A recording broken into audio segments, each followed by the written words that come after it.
Yan, welcome back sa ating YouTube channel, Rundi TV. Mga ito na nga yung video na sinasabi natin na nakapangingilabot na video. Ito yung mga torture victim, pinakita nga ito sa Kongreso kung saan nga nagkaroon nga sila ng hiwalay na pagdinig din kaugnay nitong mga illegal na pugo na ito. Yun na nga, itong mga biktima ng torture na ito ay talagang nakakapangilabot mga kababayan dahil nga kitang-kita kung paano sila sinasaktan. Pasensya na nga pala medyo tinakpan natin ng bahagya itong mga video na ito dahil nga ito ay talagang nakakabahala, lalong-lalo na pag may mga bata na nanonood, bawal ito sa YouTube, baka yung ating video ay magkaroon ng restriction, baka i-delete ni YouTube. Nagkaroon na tayo ng video dati na medyo may karahasan at yun na nga, si YouTube na mismo ang nagdi-delete. Mahirap naman mga kababayan pag ipapakita natin sa inyo tapos magkaroon ng violation yung ating YouTube channel. Kaya paumanhin humingi ako ng pasensya na hindi nyo masyadong makita pero makita naman, maaninag naman, pero kailangan nating takpan nga itong video na ito dahil nga ito'y napaka-brutal na pangyayari. Ito nga yung kung paano tinurture itong mga biktima ng mga illegal na pugo na ito. Mayroong kinukuryente, mayroong mga pinapalo at yung iba pa nga daw ayun sa PAOK ay talagang hindi na nila naabutan pang buhay. Patay na po ng kanilang ma-rescue yung iba mga kababayan. Ito na nga, wag na natin itong patagalin. At ulit, pasensya na sa ating paligid, medyo maingay sa ngayon mayroon yata nga nagsisinso. Di natin alam kung saan banda. Yun na nga ito na, sabay-sabay natin itong panoorin. Mr. Chair. Mr. Chair, I think for Richard Gomez, I think for us to easily understand yung sinasabi ni ng taga-PAOK TF, Mr. Chair. Maybe if they have videos to show, mas madaling maintindihan ng lahat, Mr. Chair. Yes, I was about to. Yep. Yes, Mr. I was Chair. about to. Because these 5 Chinese nationals that was invited, I think hindi naman yun yung video na that was. di ho lahat. presented. Isa lang po So, yung nandito. Can you kindly show to us yung mga videos, but not included these people? Kasi hindi naman lahat nung nasa video are what do you call this, mga nag-akusa, di ba? Hindi sila kasama, di ba? Mr. So Chair, can just you kindly show to us the videos? for proper context, Mr. Chair, before we proceed, are we Yes. made to understand that all these witnesses used to work in the same Pogo hub or different in different locations? No, Your Honor. 3 worked for Lucky South 99 sa Porac, Pampanga. Yung isa po, yung nauna yung translator natin, was from Sun Yuan or yung sa Bauhu sa Bamban, Tarlac. Yung isa po, yung kababayan natin ay na-rescue po namin sa Myawaddy sa Myanmar po. And all of these witnesses came here in the country to precisely work for Pogo? No, Your Honor. There was pretense. Kasi iba sa kanila, di umano, inirecruit daw po sila bilang mga cook, mga waiter, mga ganoon. Pero nabenta din po sa Pogo, Your Honor. Kaya siguro, Attorney, si Saya, meron tayong mga videos that you have submitted to us. Can you kindly... Can I just take mga... Okay.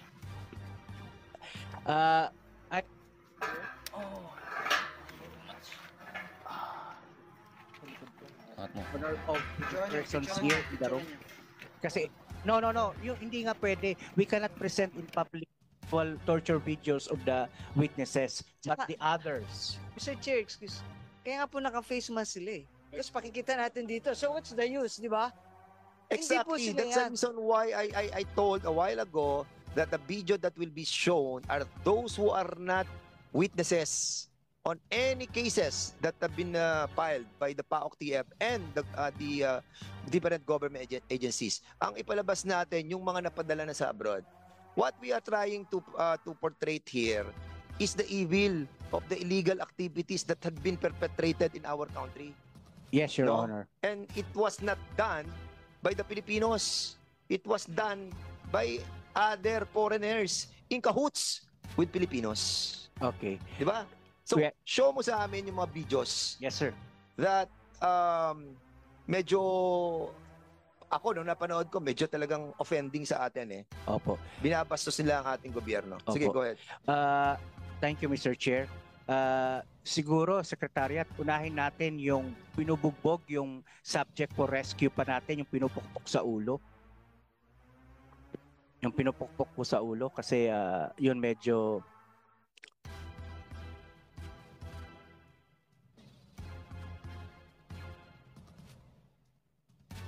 Ito pong unang video nung pinupukpok sa ulo, na-rescue na po ito, nakatakas na po ito, tinatago na po natin ito, and we're hoping to be able to create a story, to be able to depict his actual story, and hopefully maging subject din po ito ng operation.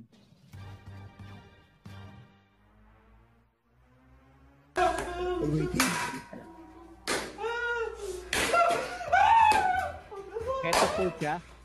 So, lalaki po ito. Ito ay pinagpupok dahil allegedly siya po ay nakatakas dun sa Lucky South 99. And the Chinese forces are alleging na siya daw po ay isa sa mga knockout sa kanila. Yung nagbigay ng informasyon sa PAOK. Hindi naman po totoo. In all honesty, hindi po siya ang nagbigay sa amin ng informasyon. So yun po yung konteksto ng torture video na yon. Next po, yung babae po. Ay.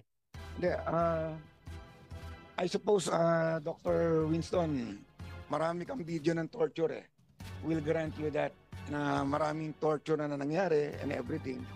Ewan ko kung gusto mong makita pa lahat yung torture. Ang tanong ko muna, with regards to these four male witnesses that are present, how did they enter our country?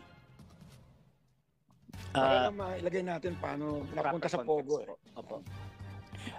Chinek po namin yung entry visas po ng itong mga foreign victims po natin. Kadalasan ho sa kanila na dumadating po bilang tourist po yung kanilang visa.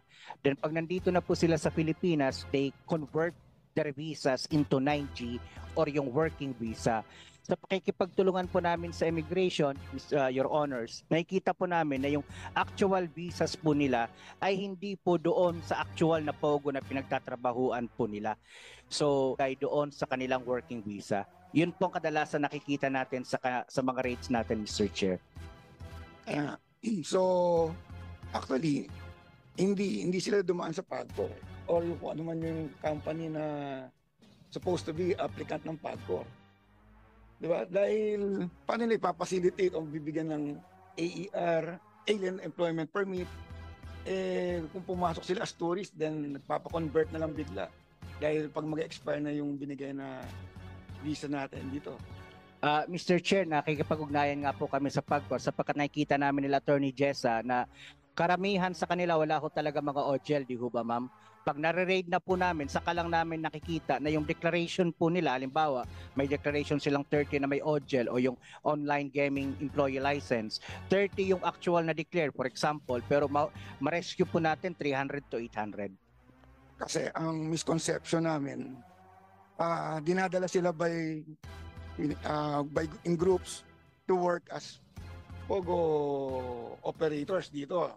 Dadalhin sila sa hub. I-apply sila in batches para mabigyan ng visa.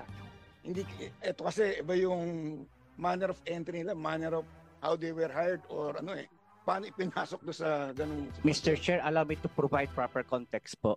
Yes, thank you. Thank you, Mr. Chair, for that question. Actually po, yung influx ng mga Chinese nationals working in Pogos started as early as 2017 to 2019. The peak was on 2019. Ano po yung phenomenon na meron tayo dito? This was the time na meron tayong visa upon arrival, specifically for the Chinese nationals. Yung mga visa sa pan-arrival po na yon, sa aming pag-aaral, nakita po namin, nagkaroon ng mga bultuhang conversions po, Mr. Chair. So, pasok po muna sila rito bilang mga turista, grupo-grupo po ang mga yan, pero later on, ang kanilang primary purpose po talaga, hindi maging turista, kundi pumasok po sa Pogo industry. Kaya lang, Mr. Chair, ang naging problema nga po, pag nandun na po sila, grupo-grupong kino-convert yung kanilang tourist visas into working visas, pero fraudulent po yung mga kumpanya. na kung saan nakapangalan po yung mga working visas po na yon. So meaning to say, Mr. Chair, most of the people that we find working in Pogos have been here for number of years. Kagabi nga po may nakausap ako, 3, 5, 6, 7, 8, 9 years po sila sa Pilipinas na. Okay. Wala tayong dollar representative. No, Mr. Chair. Wait. We just have to finish yung videos. Lima na lang ata yun. I just wanted to present the evil of these illegal activities that was perpetrated. Ano? Isa pa lang yung nakita natin what this what this chairman this representation wanted is ma-establish lang muna natin yung evil nung ginawang illegal activity na yon. At basically we need to see this, no? So siguro doon muna tayo, and then we will be presenting siguro kasi meron atang isang Pilipino dito. So siya yung ating pakinggan para makita natin kung anong ginawa sa kanya. Sige, go ahead. Secretariat, yung sa babae po ba yung kasunod? Okay. Sige, tingnan po natin yung next torture.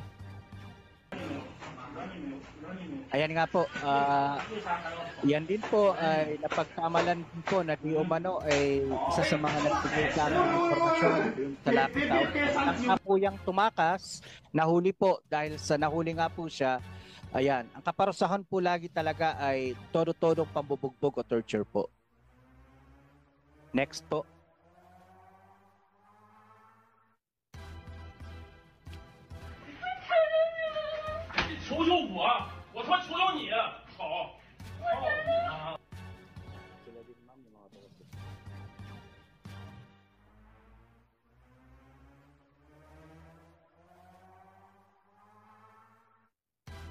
Inviting yung Filipino witness here, and afterwards we will be asking her ba? Babae ba siya? Yes, sir. Okay. Yes, sir. Sige. Next, please.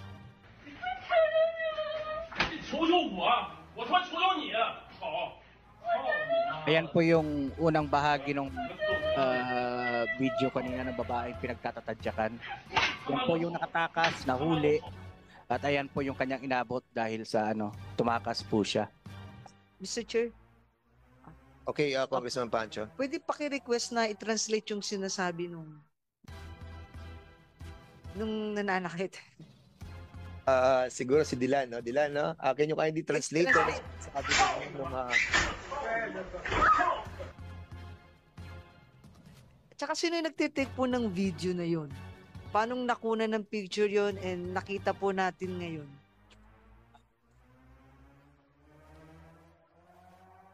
Yung iba binibigay sa amin.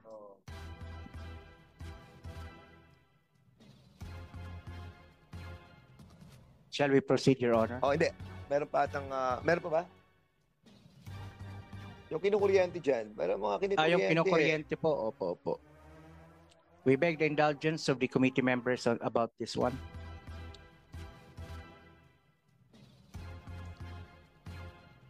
Yan po yung purpose ng mga nakikita nating electric tasers sa mga nare-raid nating mga pogo hubs, mga scam farms po na tinatawag. Okay. Sige po.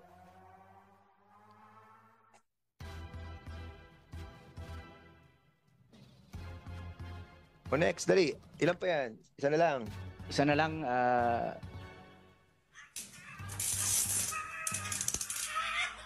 Isa muna. Ano yan? Sige, next. last po.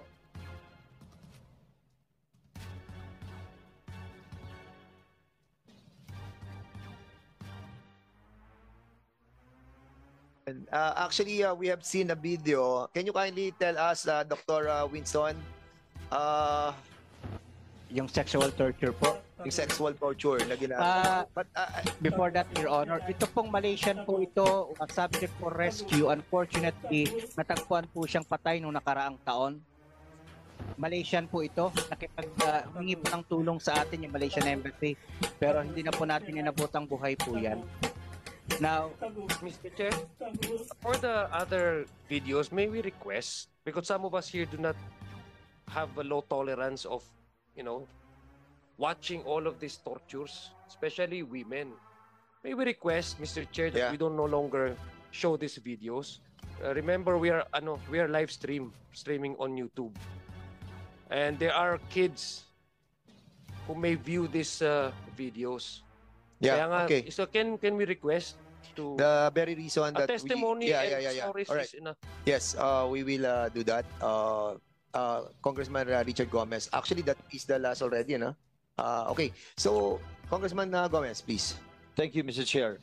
Gruesome as it may be to show these videos, Mr. Chair, but it is very important for everyone to see what is happening inside the Pogo. Kasi mahirap yung nagkikwentuhan lang tayo eh. Minsan nakakatulog tayo habang nagkikwentuhan. But if people are seeing what is happening inside these Pogo hubs, then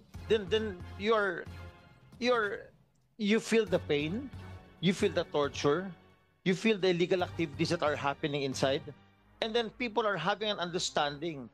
Ano bang ginagawa ng mga ahensya natin sa gobyerno? What are the LGUs doing? What are the PNP people doing? What is the BID doing? What are the accomplishments of the PA, the PAOK agency? All of this, Mr. Chair, that is why, sad as it may seem, pero dapat makita talaga ng tao. But I agree na ang dami nang nakita, then maybe we can already put a stop to this. Yeah. But Actually, we have to understand, Mr. Chair, na itong Pogo na to is really hurting our society. It is corrupting our government. It has become a bedrock of corruption. Actually, a while ago, I was telling this body that we're going to show it. Not only because the direction of the speaker is to have a comprehensive investigation. And when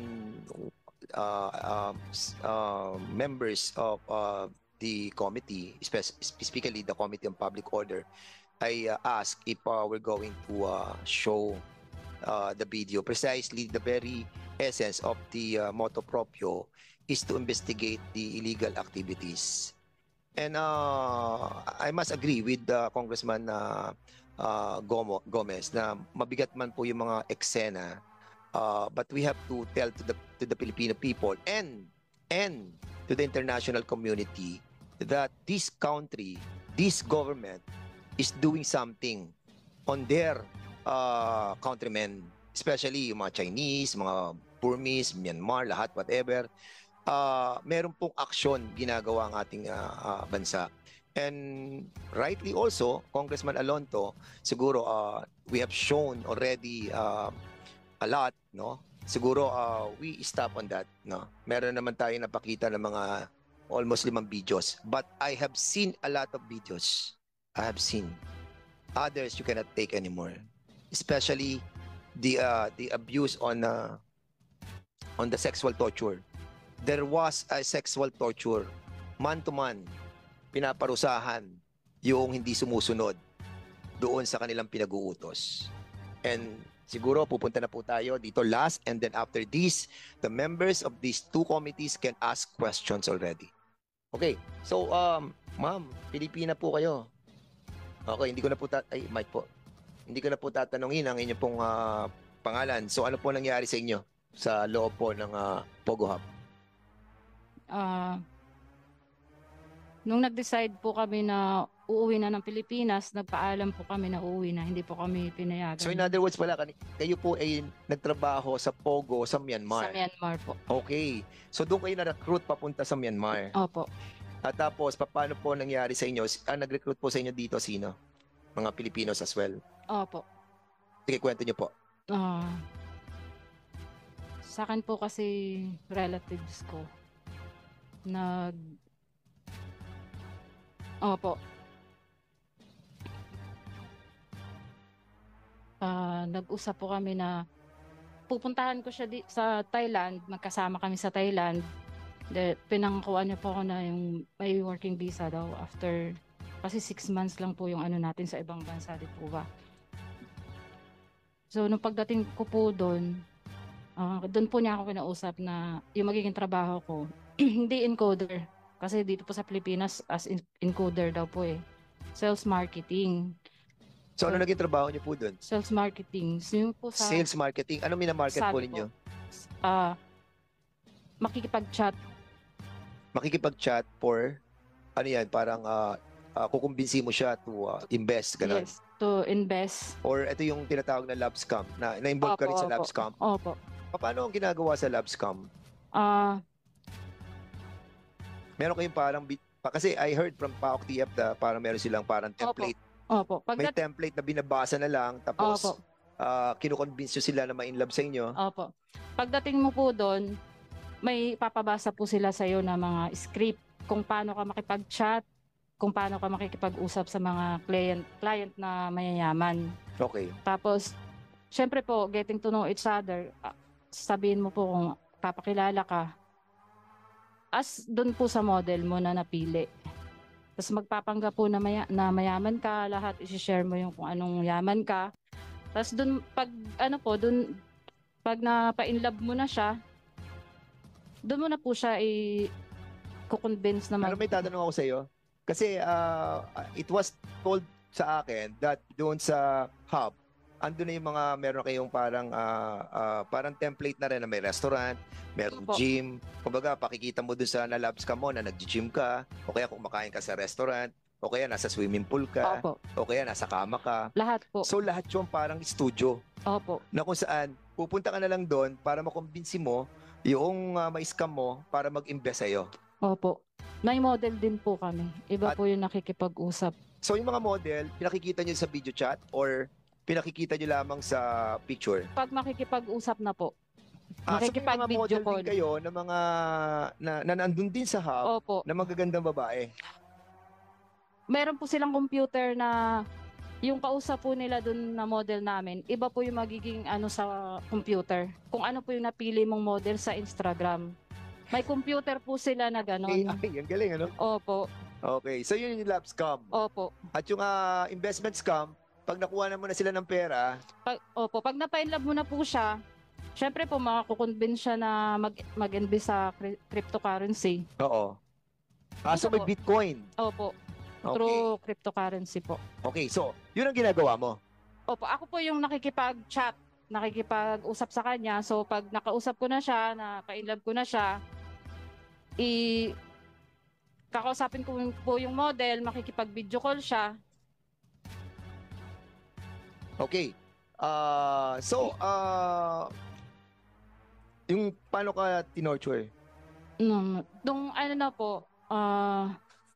6 months, dapat po magpapaalam na po ako kasi nagkasakit din po ako doon. Na-torture ka ba? Opo.